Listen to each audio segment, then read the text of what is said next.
Assalamualaikum warahmatullahi wabarakatuh. Bismillah, alhamdulillah, salatan wa salaman ala sayyidina Muhammad Rasulillah wa ala alihi wa sahbihi wa mawalah. La haula wa la quwwata illa billah. Hadirin mukarramin, para alim ulama, para ustaz, para asatidz, wabil khusus segenap pengurus Dewan Kemakmuran Masjid Bait Al-Quran Sawangan Village, Mukarram Bapak Ustadz Mustafa, Mukarram Bapak Ustadz Arifin, Bapak-bapak, ibu-ibu, hadirin yang dirahmati Allah. Puji serta syukur mari sama-sama kita panjatkan kehadirat Allah Subhanahu wa taala. Teriring salawat dan salam senantiasa Allah limpahkan, Allah curahkan kepada baginda Nabi Muhammad sallallahu alaihi wasallam, pada para sahabatnya, keluarganya, kita termasuk pengikutnya. Mudah-mudahan kita semua mendapatkan syafaat dari baginda Nabi Muhammad sallallahu alaihi wasallam. Bapak Ibu hadirin yang dirahmati Allah, di setiap peringatan hari besar Islam, sejarah mencatat kebanyakan terjadi di waktu malam hari. Saya mau tanya sama hadirin, Isra Mi'raj malam apa siang? Malam apa siang? Malam. Lailatul Qadar malam apa siang? Malam. Nuzulul Quran malam apa siang? Malam. Para nabi, para rasul diangkat jadi nabi dan rasul malam apa siang? Malam. Ternyata di antara sekian banyak peristiwa-peristiwa penting terjadinya malam hari. Artinya hadirin yang dirahmati Allah, ada keistimewaan, ada keutamaan malam dibandingkan siang. Berarti kalau saya tanya, lebih utama malam apa siang? Lebih utama malam apa siang? Ini belum buka apa ini? Lemes banget. Hah? Berarti lebih utama malam apa siang? Malam. Malam lebih utama. Bahkan dalam Quran, hadirin yang dirahmati Allah, wa minal laili fatahajjat bihi nafilatan lak asya ayyam asaka rabbuka maqamam mahmuda.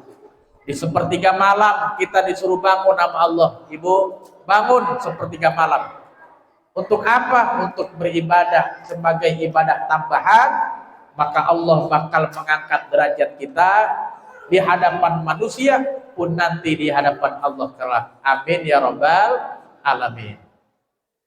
Maka kenapa malam lebih utama dibandingkan siang? Jawabannya diantaranya karena malam Allah ciptakan dari surga.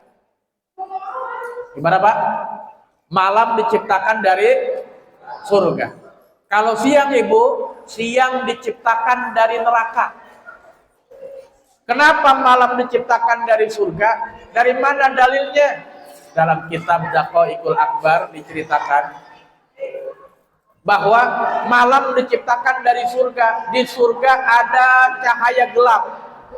Di surga ada cahaya gelap. Itu cahaya gelap dikumpulin, dijadiin malam. Makanya nanti di surga enggak ada yang gelap, terang semuanya. Di surga enggak ada gelap, adanya terang. Dari mana terangnya itu? Dari cahaya yang ada di surga tuh, dijadikan malam. Jadi di surga ada cahaya gelap, gelapnya dikumpulin, dijadikan malam. Makanya di surga nanti udah enggak ada kegelapan, udah diganti sama malam, dipindahin. Siang diciptain dari neraka.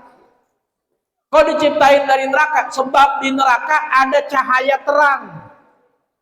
Dikumpulin, dijadiin siang hari. Makanya nanti di neraka enggak ada cahaya terang, yang ada gelap terus. Yang ada gelap. Ibu enakan terang apa enakan gelap? Apa enakan gelap-gelapan? Tuh. Malam diciptakan dari surga, siang diciptakan dari neraka. Isra Mi'raj malam, Nuzulul Quran malam, Lailatul Qadar malam, para nabi diangkat jadi nabi dan rasul malam, para wali-wali Allah diangkat derajatnya malam, bahkan orang-orang soleh sedikit tidurnya di waktu malam, bangun malam, munajat kepada Allah, ibadah kepada Allah. Bahkan Nabi pernah ditanya, ayyud du'ai ay aqrabu ilal ijabah. Ya Rasul, ajarin doa yang kalau kita berdoa cepat diijabah. Kata Rasulullah, jawfal lail, doa di waktu malam. Doa di waktu malam. Makanya Ibu, sekarang makan alat-alat udah modern. Kalau zaman dulu sahur mesti ngangetin dulu, apa tuh namanya, di apa namanya Pak? Kalau zaman dulu Pak, tungku begitu, nyari kayu bakar apa dulu repot, makanya bangun jam 3 udah dibangunin. Kalau sekarang tinggal ngangetin doang, betul ya? Maka jangan sampai enggak itu waktu sahur tuh salat malam jangan sampai lewat. Salat malam. Bahkan kita witir 3 bisa nambah lagi. Yang penting ganjil jumlahnya. Tadi udah 3 tambah 2 lagi jadi 5. Tambah 4 lagi jadi 7, tambah 5 lagi, tambah 6 lagi jadi 9, tambah 8 lagi, paling top-topnya Nabi kalau witir paling top-topnya 11 rakaat. Hadirin udah pernah belum witir 11 rakaat? Di sini udah pernah belum? Bubar, witir 11 katanya. Gimana tarawehnya? Nabi witirnya 11. Jangan sampai enggak seumur hidup witir 11 rakaat. Tuh di waktu malam. Jangankan kita munajat, jangankan kita ibadah, jangankan kita zikir, Bu, cepet dikabulin kalau malam. Maling aja dikabulinnya malam-malam. Betul apa enggak? Maling aja dikabulinnya. Ada kalau maling kesiangan namanya maling kesiangan dia. Ngaji kali ini malingnya nih. Dia nyolongnya malam. Maka hadirin yang dirahmati Allah. Maka Quran diturunnya di waktu malam. Nabi bertahannuts di Gua Hira. Sekarang kalau kita ke Gua Hira, Pak, Ibu, itu sekarang enak, Bu, Pak. Enggak usah pakai repot-repot kayak zaman dulu. Sekarang mah udah ada anak tangganya. Udah ada anak tangganya. Udah ada pegangannya. Bahkan di bawahnya tuh udah jadi tempat wisata. Mau makan apa, mau minum apa, mau nongkrong, mau sampai malam 24 jam buka terus di Gua Hira. Alhamdulillah. Kan gelap kagak gelap, terang bener sekarang mah. Sekarang mah udah ada anak tangganya, udah ada pegangannya, bahkan di bawahnya udah rapi. Udah kayak, mohon maaf, kayak Malioboro. Bahkan Malioboro sekarang udah kagak begitu, udah kagak boleh ada angkringan. Di sono di Gua Hira, Bu, di bawahnya kafe, Ibu makan somai juga ada. Ketoprak juga ada. Mie, kalau kalian percaya datang beda. Ada orang Indonesia yang dagang. Soalnya tuh alhamdulillah tuh Gua Hira. Nabi Yuna Muhammad SAW bertahanut di Gua Hira. Maka Quran ini ditujukan mukjizat untuk Nabi Yuna Muhammad SAW. Kalau bicara mukjizat Nabi Muhammad ada 1000. Mukjizat Nabi ada 1000. Kalau diceritain orang kelar sampai sahur nggak kelar. Mukjizat Nabi, tangan Nabi, Bu, bisa keluar madu. Ketika perang Badar, sahabat mau sholat nggak ada air wudhu. Nah, sahabat wudhu dari sela-sela jari Nabi. Wudhu dari sela-sela jari Nabi. Sahabat kehausan minum dari sela-sela jari Nabi. Rasulullah pandangan matanya ke depan ngeliat, ke belakang lihat. Walaupun madep belakang bisa tahu yang di belakang. Sama seperti ngadep ke depan. Itu mujizat Nabi. Rasulullah kalau ada orang yang tinggi lebih tinggi. Kalau ada yang orang yang sedang, beliau tetap lebih tinggi. Itu Nabi Yuna Muhammad sallallahu alaihi wasallam. Cahaya beliau, wajahnya bersinar bagai bulan purnama. Sayyidatina Khadijah lagi jahit baju, jarumnya jatuh, lampu mati, gelap, nggak kelihatan, gelap. Jangankan nggak mati lampu, lampu terang aja kalau nyari jarum kadang-kadang nggak kelihatan, Ibu ya. Apalagi gelap. Rasulullah masuk ke dalam itu ruangan terang benderang. Rasulullah SAW badannya wangi. Jadi kalau pagi lewat Nabi, sore orang tahu ini pasti Nabi lagi pagi lewat sini. Tuh, lewatnya pagi, sore masih wangi. Itu baginda Nabi Yuna Muhammad Sallallahu Alaihi Wasallam. Namun mukjizat yang paling besar, yang paling utama, adalah Al-Qur'anul Karim. Maka buat Rasulullah, buat kita umatnya sebagai buku petunjuk, sebagai pedoman. Tadi Qori udah baca Syahrul Ramadan alladzi unzila fihil Qur'an hudal linasi wa bayyinatin minal huda wal furqan. Jadi Al-Qur'an sebagai petunjuk. Semuanya ada di dalam Quran. Sosial, politik, ekonomi, budaya, semuanya ada. Ilmu pengetahuan, semuanya ada di dalam Quran. Maka ibarat kita beli buku, beli elektronik, beli motor, beli PCD, beli apa aja, beli mobil, beli alat elektronik, beli handphone, beli kulkas, beli apa, dapat buku petunjuk nggak? Dapat nggak? Dapat. Itu kalau kita baca buku petunjuk, ini colokan buat tegangan tinggi, ini colokan buat ke TV, itu kalau baca buku petunjuk. Tapi kalau kagak baca buku petunjuk, yang arus surat ke TV, kita colokin ke tegangan tinggi, meleduk punya kita. Malah nyolokin. Tapi kalau kita baca, kagak. Tuh hadirin yang dirahmati Allah. Bahkan Al-Quran bisa menjadi hidayah. Bisa menjadi hidayah. Makanya ibu hadirin yang dirahmati Allah, Bu, ibu pasti saya yakin sering hatam Quran. Betul? Sering hatam Quran. Bapak saya yakin sering hatam Quran. Bahkan malam ke-16 nih sekarang udah ada yang baca 17 juz. Udah ada. Yang mana orangnya? Yang 17 juz mana orangnya? Tuh kan pada ngacung semua.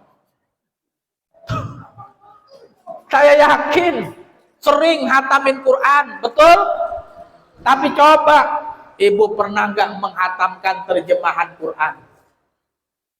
Coba dah, hatamin terjemahan Quran. Itu bisa menjadi hidayah. Bisa menjadi hidayah. Bukannya kita menggali hukum, kalau gali hukum kita nanya sama ahlinya, ahli tafsir.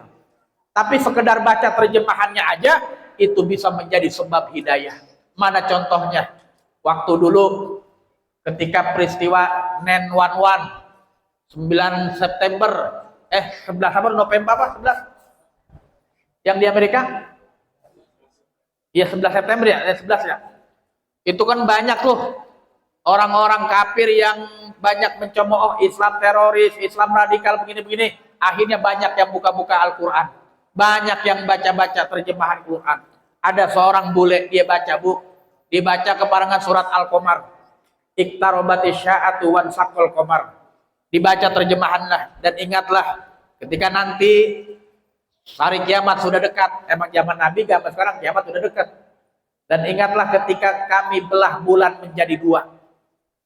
Bulan dibelah menjadi dua. Itu dalam terjemahan surat Al-Qamar ayat 1. Dia baca, emang bener apa nih bulan terbelah menjadi dua? Setelah selidik punya selidik, ternyata asbabun nuzulnya itu surat Al-Qamar. Nabi pernah ditantangin, Bu, sama orang kafir. Ya Rasul, kalau engkau Nabi, engkau Rasul, tunjukkan mujizatmu. Belah tuh bulan jadi dua. Kalau itu bulan jadi dua, bisa terbelah, aku masuk Islam. Maka sama Nabi, Bu, Nabi cuma pakai telunjuk doang. Bismillah wa ala millati Rasulillah. Itu bulan terbelah menjadi dua. Bulan terbelah menjadi dua. Satu di Jabal Abi Qubais, satunya lagi terlihat sama kabilah-kabilah yang ada di Yaman. Kelihatan. Terbelah menjadi dua. Satuin lagi, disatuin lagi sama Nabi. Bismillah wa ala millati Rasulillah. Tapi apa kata orang kafir? Wa iyyaraw ayatan haja sihrun mustamir. Enggak mungkin bulan terbelah menjadi dua. Ini pasti sihir. Ini pasti sihir. Andai kata saat itu udah ada teropong, pasti itu orang kafir bakal ngelihat pakai teropong. Ya bener ya, bulan terbelah menjadi dua. Cuman saat itu tidak ada teropong, jadi emang dia kafir tetap kepada kekafirannya. Ilmu pengetahuan berkembang. Ternyata ahli astronomi di dunia udah meneliti. Ternyata ibu, bulan itu ada garis tengahnya. Kata ahli, segala sesuatu yang ada garis tengahnya terindikasi pernah terbelah menjadi dua. Kayak roti, ini roti. Bukan saya lapar, ini bukan. Ini roti Bapak buka, belah jadi dua. Disatuin lagi, ada garis tengahnya nggak? Tuh, kaca pecah jadi dua, dijadiin satu lagi, ada garis tengahnya nggak? Itu bulan ada garis tengahnya. Kata ahli astronomi, ini pernah terbelah menjadi dua. Buktinya ada garis tengahnya. Quran membilang begitu. Ingatlah ketika kami belah bulan menjadi dua. Gara-gara baca satu ayat, itu orang kafir cuma baca terjemahan Quran masuk Islam. Alhamdulillah. Cuman baca iktarobati sya'atu wan sakol qamar. Cuman baca satu ayat, orang kafir masuk Islam. Oh benar, berarti bulan telah terbelah menjadi dua. Qurannya bilang begitu, ilmu pengetahuan juga bilang begitu. Cocok masuk Islam dia. Alhamdulillah. Makanya ibu baca terjemahan Quran, hatamin. Hatamin. Nih, malam ini oleh-olehnya nuzul Quran. Baca terjemahan Quran, PR dari saya. Baca, hatamin. Maka kalau kita baca Quran, terjemah Quran, seolah-olah kita sedang berdialog sama Allah, sedang bercakap-cakap sama Allah. Hadirin yang dirahmati Allah. Ada orang yang bangkrut, usahanya hancur-hancuran, nggak punya apa-apa, malah minus, utang di mana-mana. Kata dia, ya Allah, sedih saya. Kemarin mah, hadirin yang dirahmati Allah, saya punya harta, punya apa, sekarang saya nggak punya apa-apa. Sendirian saya, kagak ada yang nemenin. Kalau lagi punya duit mah, kagak saudara gak ngaku saudara. Tapi kalau lagi bangkrut, jangankan manusia, laler aja nempel ogah. Bahasanya begitu. Nggak ada yang nganggap saudara. Ya Allah, sendirian saya, nggak punya apa-apa. Baca terjemahan Quran. Allah takhafu wa la tahzanu wa absiru bil jannati kuntum tu'adun. Jangan takut, jangan sedih, bergembiralah karena masih ada iman. Allah udah janjikan surga buat kamu. Gara-gara punya iman. Dulu juga lahir nggak bawa apa-apa, nggak pakai apa-apa, telanjang bahkan. Kalau sekarang dicabut sama Allah, emang dulunya juga nggak punya apa-apa, nggak masalah. Yang penting masih ada iman. Dengan ada iman itu kata Allah, bergembiralah, bakal ada surga yang Allah janjikan kepada kamu. Tenang dia, tenang. Ya Allah, rumit banget masalah saya, udah kayak benang kusut, susah diurainya. Yajidu fi khalqi ma yasha. Allah menciptakan apa saja dalam penciptaannya. Idza aradallahu ayyakuna lahu kun fayakun. Kalau Allah berkata kehendak, Allah tinggal ngomong kun, jadi, maka jadilah. Jadilah. Ya Allah, saya sendiri ini, sendiri. Ma wadda'aka rabbuka wa ma qala. Tuhanmu tidak pernah meninggalkanmu dan tidak pernah membencimu. Orang lain boleh ninggalin, orang lain boleh benci, tapi Allah tidak pernah ninggalin, Allah tidak pernah benci. Ya Allah, lelah banget saya, lelah. Kalau kita ngomong lelah, Quran ngomong, kita baca terjemahan Quran.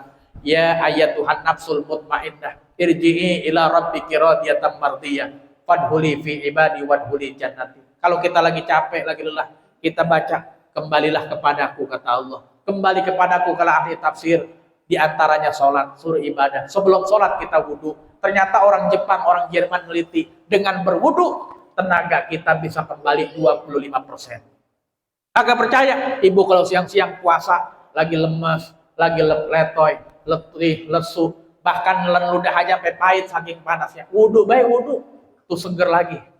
Cuman jangan ditelan airnya, batal jadinya.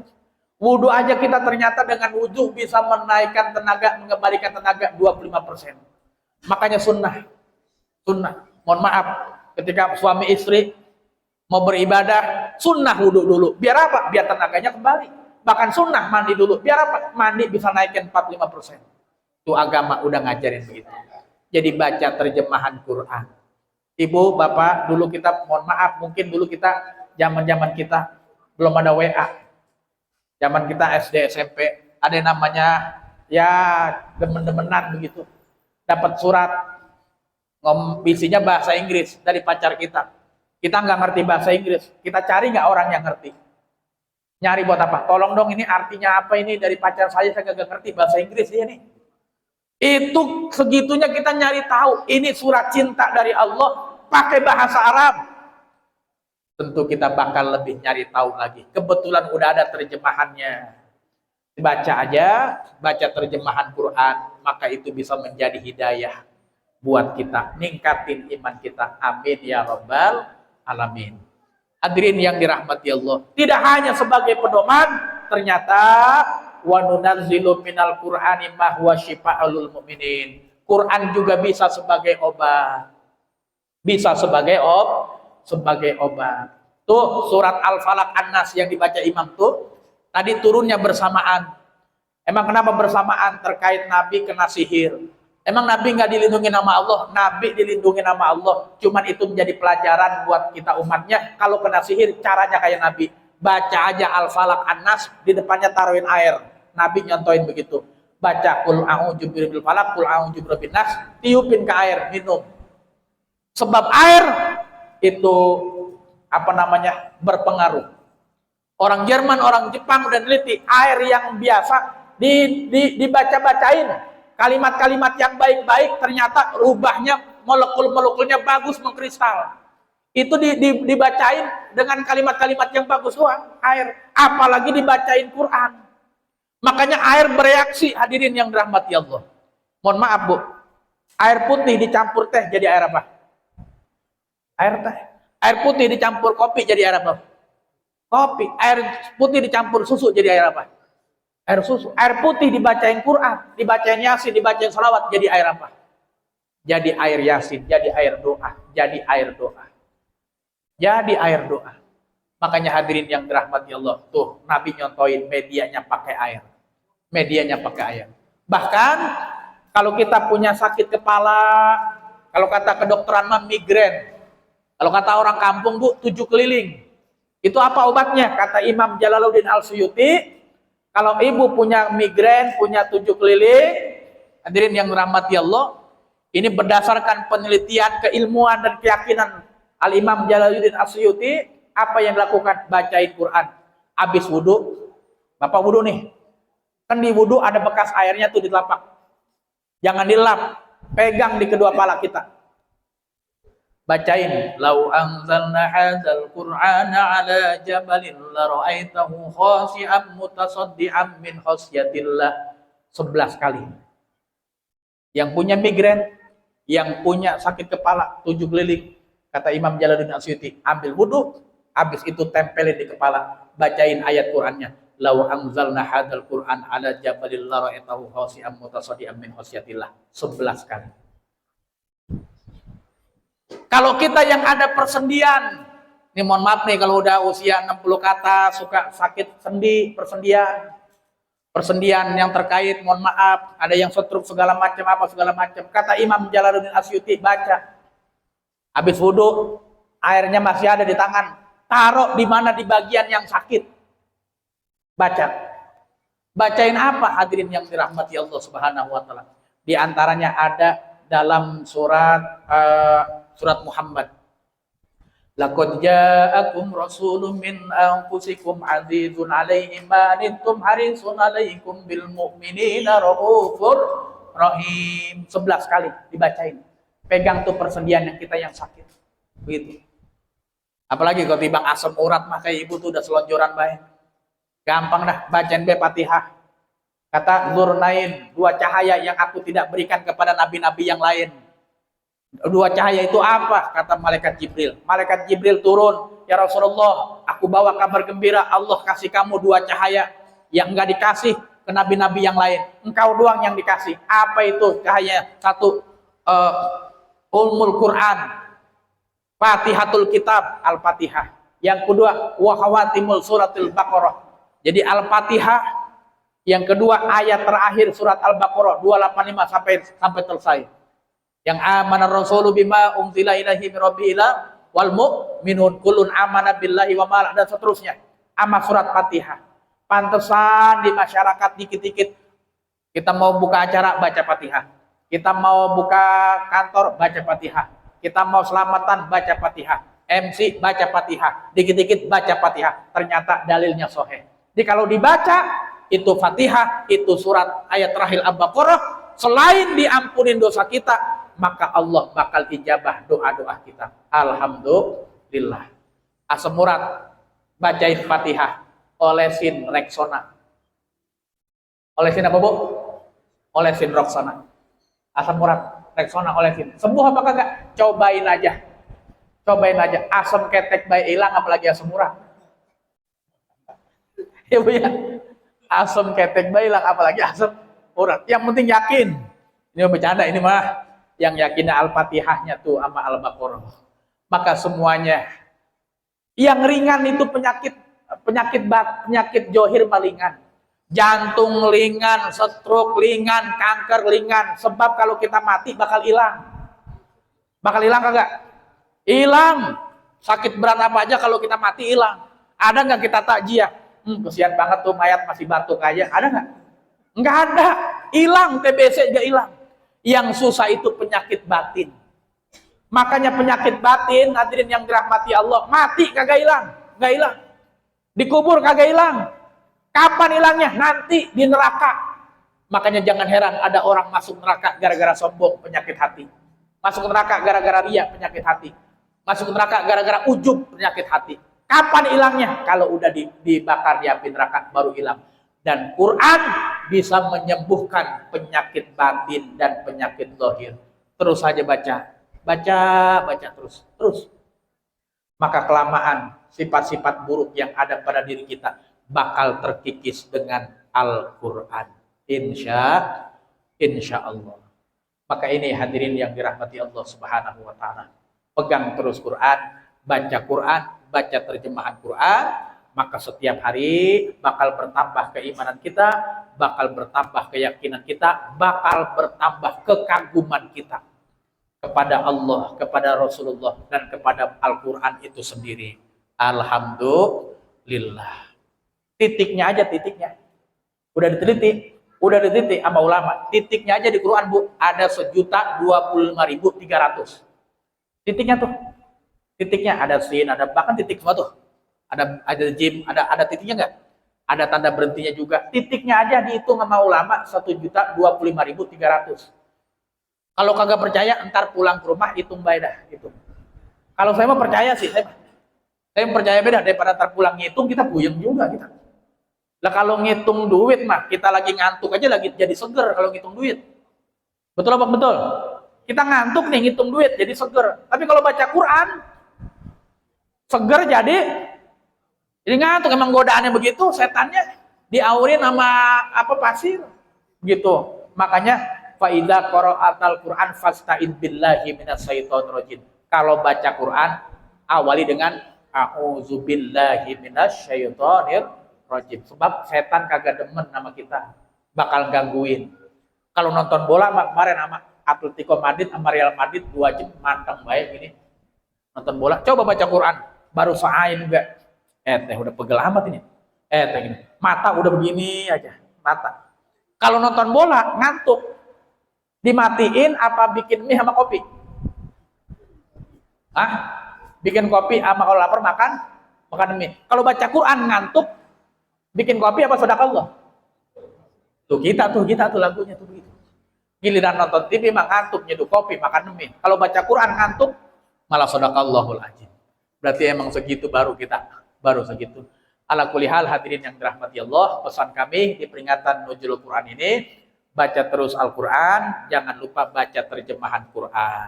Karena disitulah bakal ada rahasia-rahasia, bakal ada hikmah-hikmah, bakal ada tambahan keyakinan kita dengan kita membaca Al-Quran, membaca terjemahan Quran. Di samping pahala yang luar biasa. Kata Nabi, lam akul alif lam mim harpun. Alif harpun, lam harpun, mim harpun. Aku nggak ngomong alif lam mim 1 huruf, tapi aku ngomong alif 1 huruf, lam 1 huruf, mim 1 huruf. Jadi alif lam mim berapa? 3 huruf. Baca Quran minimal dapat 10 kebaikan. 10 kebaikan. Kalau di Ramadan dikalikan 700, dikalikan 10, luar biasa. Hari biasa aja 1 huruf 10 kebaikan. Baca alif lam mim berarti 30 kebaikan. Apa itu kebaikan? Contohnya tuh di jalan Muhtaraya kan betul ya? Jalan Muhtaraya. Ada nenek-nenek mau nyebrang dari kanan ke kiri. Kita seberangin dari kanan ke kiri, dapat 1 kebaikan. Maka bagaimana caranya biar sama baca Quran 3 ayat, 3 huruf, seberangin baik 30 kali balik tuh nenek-nenek. Buyang kagak lo? Iya baca Quran alif lam mim 30 kebaikan. Nyebrangin nenek cuma dapat 1. Biar dapat 30, seberangin baik 30 kali balik. Marah-marah dia. Padahal kita baik banget nyebrangin, marah-marah dia ngomel-ngomel. Lu ngapa orang gua lagi nunggu angkot lu seberangin gitu dia. Emang ternyata berbuat baik juga perlu sosialisasi juga. Orang nenek-nenek mau nyebrang, mau naik angkot diseberangin yang ngomel dia. Baca Quran, baca terjemahan Quran. Ini saja kita baca Fatihah, mudah-mudahan Allah panjangkan umur kita, Allah sehatkan badan kita, Allah mudahkan segala urusan kita, Allah jadikan anak kita anak-anak yang soleh dan soleha, keluarga kita sakinah mawaddah warahmah. Kita minta sama Allah biar bisa ke Mekah ke Madinah, kita minta sama Allah dimatikan dalam keadaan husnul khotimah. Ala haji hidayah wa diniyatin salihah ila hadratin Nabi Muhammadin sallallahu alaihi wasallam. Al-Fatihah. A'udzubillahi minasyaitonir rajim. Bismillahirrahmanirrahim. Alhamdulillahi rabbil alamin arrahmanir rahim maliki yaumiddin iyyaka na'budu wa iyyaka nasta'in ihdinas siratal mustaqim siratal ladzina an'amta 'alaihim ghairil maghdubi 'alaihim waladdallin amin. Subhanakallahumma wa bihamdika asyhadu an la ilaha illa anta astaghfiruka wa atubu ilaik. Wassalamualaikum warahmatullahi wabarakatuh. Waktu bangkit jiwaku